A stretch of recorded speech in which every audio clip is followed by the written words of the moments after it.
Torna in città nel mese di maggio, dopo 2 edizioni slittate a fine estate, il Festival Treviso Suona Jazz, promosso dall'Associazione Urbano Contemporaneo in collaborazione con il Comune di Treviso.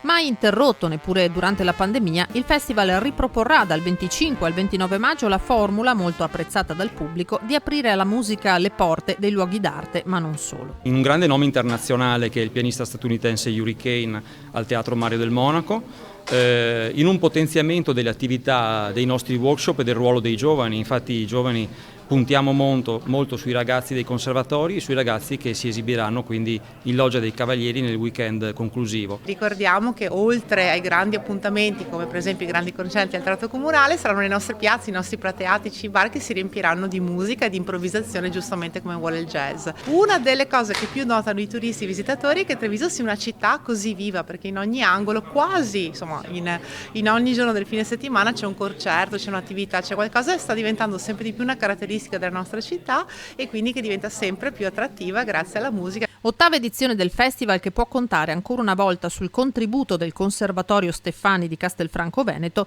oltre che del Venezia di Rovigo e dell'Associazione Manzato di Treviso. E collaboriamo da sempre con questa meravigliosa iniziativa Treviso Suona Jazz, il festival appunto gestito dal maestro Nicola Bortolanza.